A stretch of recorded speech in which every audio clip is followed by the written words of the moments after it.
Hey everybody, hello and welcome back to our channel Info Island. तो guys, जैसे कि हम सब जानते हैं, आज यानी कि 2 मई 2024 को आर्मी नर्सिंग असिस्टेंट 2024 का एग्जामिनेशन कंडक्ट हो चुका है, जिसमें फर्स्ट शिफ्ट के जो जीके जीएस के क्वेश्चंस थे वो हम हमारे चैनल पर डाल चुके हैं।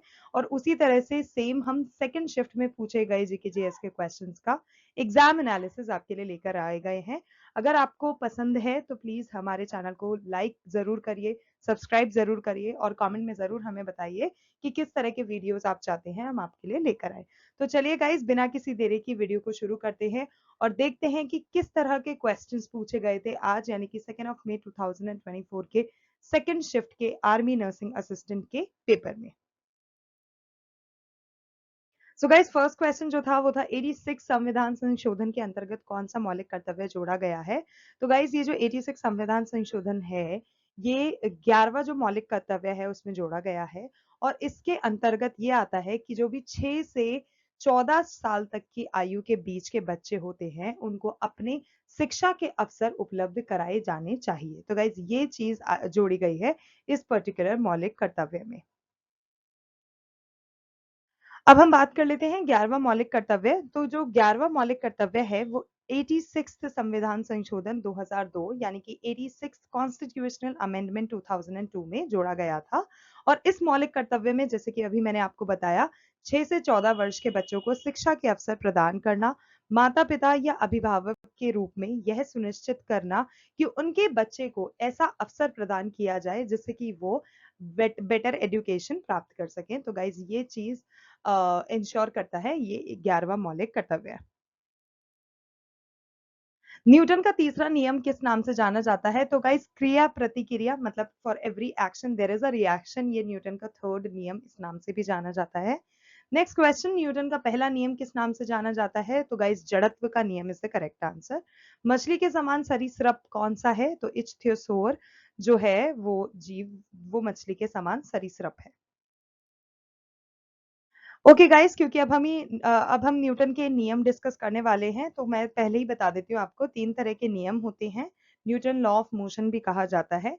और जिसमें 3 तरह के नियम होते हैं। पहला है गति का प्रथम नियम, जिसे हम जड़त्व का नियम के नाम से भी जानते हैं। दूसरा है गति का द्वितीय नियम, जिसे हम संवेग का नियम भी बोलते हैं। और तीसरा है गति का तृतीय नियम, जिसे कृति प्रतिक्रिया के नाम से भी जाना जाता है। ओके, तो बात करते हैं पहला, गति का जो पहला नियम है यानी कि जड़त्व का नियम है, वो क्या बतलाता है। तो गाइस, न्यूटन की गति के प्रथम नियम के अनुसार यदि कोई वस्तु विरामावस्था यानी कि एक होता है स्टैग्नेंट पोजीशन पे है, तो वह विरामावस्था में ही रहेगी। वस्तु पर कोई भ्राम बल लगाकर ही वस्तु को विरामावस्था से गति की अवस्था में परिवर्तित किया जा सकता है। तो विच इज वेरी ऑब्वियस। एवं यदि कोई वस्तु गतिशील अवस्था में है, तो वह एक समान चाल से सरल रेखा में चलती ही रहेगी जब तक उस वस्तु पे बाहरी बल ना लगाया जाए। इस गति के प्रथम नियम को जड़त्व का नियम भी कहते हैं। उदाहरण के तौर पे मैं आपको बता देती हूँ, जैसे कि चलती रेलगाड़ी से अचानक उतर जाने पर व्यक्ति आगे की ओर गिर जाते हैं। दूसरा एग्जाम्पल आप देख सकते हैं कि खिड़की के शीशे जो होते हैं उस पर बंदूक से गोली मारने पर शीशे में छेद हो जाता है। तो ये फर्स्ट गति के नियम का एग्जाम्पल है। सेकंड है संवेग का नियम। तो गाइज, न्यूटन के गति के द्वितीय नियम के अनुसार किसी वस्तु के रेखीय संवेग में परिवर्तन की दर उस वस्तु पर लगाए गए बाहरी बल के अनुक्रमानुपाती होती है एवं संवेग परिवर्तन वस्तु पर लगाए गए बल की दिशा में होता है। इसे गति का द्वितीय नियम जानते हैं। ओके, एग्जाम्पल के तौर पे मैं आपको बता देती हूँ, जिससे कि फॉर बेटर अंडरस्टैंडिंग अच्छे से हमें समझ में आ जाए कि क्रिकेट खेल में खिलाड़ी तेजी से आती गेंद को कैच करते समय अपने हाथों को पीछे की ओर कर लेता है। इससे गेंद का जो वेग होता है वो कम हो जाता है और खिलाड़ी को कोई चोट नहीं आती। ऑब्वियसली वो आगे तो कर नहीं सकता, क्योंकि जिस फोर्स के साथ आ रहा है, it is very important for that player कि वो पीछे की साइड करे, जिससे कि वो कैच भी कर ले और उसको कोई चोट भी ना पहुंचे। ओके, अगला है गति का तृतीय नियम, जिसको जैसे कि मैंने आपको बताया क्रिया प्रतिक्रिया नाम से भी जानते हैं। तो गाइस, न्यूटन के गति के तृतीय नियम के अनुसार प्रत्येक क्रिया के बराबर एवं विपरीत दिशा में प्रतिक्रिया होती है। गति के तृतीय नियम को क्रिया प्रतिक्रिया नियम भी कहते हैं। एग्जाम्पल मैं बताती हूँ जिससे कि आपको बेटर अंडरस्टैंडिंग हो। गति के तृतीय नियम को ऐसे समझते हैं कि आप किसी टेबल पर हाथ रखकर खड़े हो, जिसका बल आपका हाथ टेबल पर बल लगा रहा है, उतना ही बल टेबल आपके हाथ पर भी लगा रही है। ऑब्वियसली वो चीज फील होगी आपको। आपने देखा होगा कि कमजोर छत पर ज्यादा बल अर्थात कई व्यक्तियों के बैठने पर वह छत टूट जाती है, अतः वह छत प्रतिक्रिया बल उतना नहीं लगा पाती जितना व्यक्ति उस पर क्रिया बल लगा देता है। सेकेंड एग्जाम्पल से समझते हैं। कुएं से जल खींचते समय रस्सी टूटने पर रस्सी खींचने वाला व्यक्ति जो होता है वो पीछे की ओर गिर जाता है क्योंकि वो उसको ऊपर खींच रहा होता है। नेक्स्ट एग्जाम्पल, बंदूक से गोली मारने पर पीछे की ओर धक्का लगता है। क्यों? क्योंकि आप जब बंदूक मार रहे हैं आगे की तरफ तो एक तेज फोर्स के साथ गोली आगे की ओर जाती है और वो जो फोर्स होती है वो आपको पीछे की ओर धक्का मारती है। ओके गाइस, नेक्स्ट क्वेश्चन है, नाइट्रोजन हाइड्रोजन से क्रिया करके क्या बनता है? अमोनिया। कीट जनित रोग का नाम क्या होता है? पर्णचित्ती तना श्याम वर्ण रोग। नेक्स्ट क्वेश्चन, टाइफाइड की जांच के लिए कौन सा टेस्ट किया जाता है? तो Widal test is the correct answer.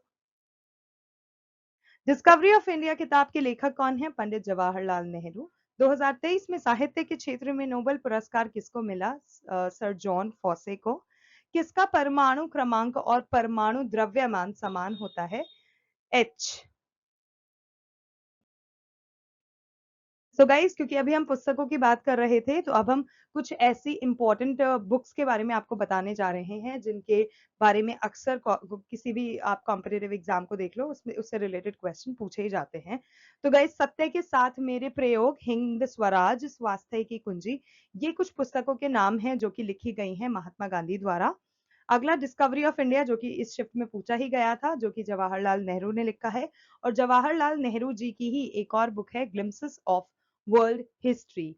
Okay, next है golden threshold, the broken wing, songs of life, death and the spring, the birds of times, songs of life, the sceptred flute, songs of India, the feather of the dean. ये सारी पुस्तकें बहुत important है और किसके द्वारा लिखी गई है? सरोजनी नायडू के द्वारा।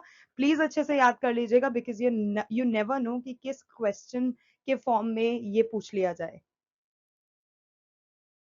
ओके, नेक्स्ट है poverty and un British rule in India, जो कि दादा भाई नारोजी ने लिखी थी। गीता रहस्य, Arctic home, in the Vedas, ये बाल गंगाधर तिलक ने लिखी थी।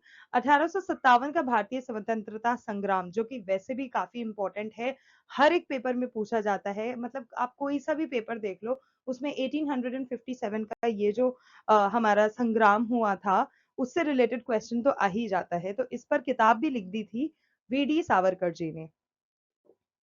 ओके, नेक्स्ट है अनहैप्पी इंडिया, जो कि लाला लाजपत राय द्वारा लिखी गई थी। Okay, next question, Gautam Buddha का जन्म कहाँ हुआ था? लुम्बिनी में। द्रव का गैस में बदलना क्या कहलाता है? तो ये जो क्रिया होती है जिसमें द्रव जो होता है वो गैस के फॉर्म में आ जाता है उसे वाष्पी वाष्पीकरण कहते हैं। I am so sorry. Okay, next is मांसपेशियों की कार्यात्मक इकाई कौन सी होती है? तो वो होती है सार्कोमियार। ऊष्मा की कुचालक कौन कौन चीजें होती हैं? तो गाइस, प्लास्टिक, लकड़ी, एबोनाइट, रबर, ऊनी कपड़े, ये सब एग्जाम्पल हैं ऊष्मा की कुचालक के। भारतीय मरुस्थल कौन सी नदी के किनारे पर बसा हुआ है? तो लूनी नदी इज द करेक्ट आंसर। कृषि में प्रयोग किए जाने वाले उर्वरक का नाम क्या होता है? So that is called urea.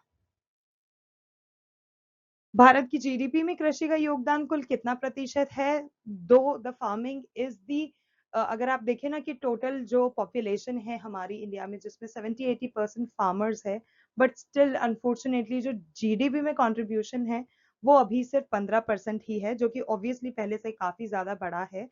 But कहीं ना कहीं फार्मर्स को उतना ज्यादा नहीं मिल पाता that they can contribute enough for GDP like gross domestic product of a nation.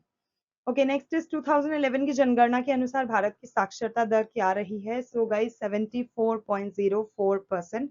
Guys, census सर्वे 2011 का बहुत इंपॉर्टेंट टॉपिक है। किसी ना किसी फॉर्म में, चाहे वो लिटरेसी रेट हो या फिर वो आपका कुछ भी चीज हो, वो पूछ ही लिया जाता है। क्षेत्रफल हो या कुछ भी हो, किसी ना किसी फॉर्म में उससे रिलेटेड क्वेश्चंस एग्जाम में आ ही रहे हैं। और हर शिफ्ट में देखने मिलते हैं। तो प्लीज सर्वे, ये जो सेंसस सर्वे है 2011 का, जिसे हम 2011 की जनगणना के नाम से जानते हैं, इसको अच्छे से पढ़ लेना। कौन सी वर्ष की उम्र में बालक को साक्षर माना जाता है? तो guys when a child become at the age, मतलब when a child comes at the age of 7 years, तब उसको मान लिया जाता है कि हाँ, वो साक्षर बन चुका है।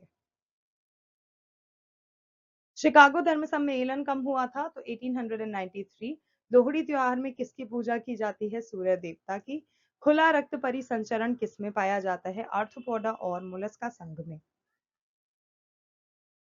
गौतम बुद्ध को ज्ञान की प्राप्ति कहाँ पर हुई थी? इंपॉर्टेंट क्वेश्चन है, फ्रीक्वेंटली रिपीट हो रहा है। बोध गया is the correct answer. Madhya Pradesh के मुख्यमंत्री कौन है? गाइज मुख्यमंत्री की मैंने पूरी लिस्ट प्रोवाइड कराई थी आपको हमारे पिछले वीडियो में। Please go check it out and have a look, क्योंकि जितने भी चीफ मिनिस्टर्स है राइट नाउ, उनके नाम आपको पता होना बेहद जरूरी है। Okay, so the answer for this question is Mohan Yadav. भौतिक परिवर्तन में क्या नहीं बनता? तो गाइज भौतिक परिवर्तन जब हो रहा होता है तो कोई नया पदार्थ उत्पन्न नहीं होता है। नेक्स्ट क्वेश्चन, मिराज 2000 क्या है? तो यार ये एक लड़ाकू विमान है। ध्वनि कैसी तरंग होती है? ध्वनि इज अ फॉर्म ऑफ यांत्रिक तरंग। कार्बन की संयोजकता क्या होती है? तो वो है 4। दैट्स इट गाइस, आज के लिए बस इतना ही। इस पर्टिकुलर वीडियो में हमने सारे वो जीके जीएस के क्वेश्चंस कवर करे जो कि आज के आर्मी नर्सिंग असिस्टेंट के सेकंड शिफ्ट में पूछे गए थे। आई होप आपको वीडियो पसंद आया, and if yes then don't forget to like, share and subscribe to our channel and stick to us, because हम इस तरह के इन्फॉर्मेटिव वीडियोस हमारे चैनल पर लाते रहते हैं। एंड यस, प्लीज अपने दोस्तों से शेयर करो, अपने सभी परिवारजनों वालों के साथ शेयर करो। और yes, thank you so much for watching.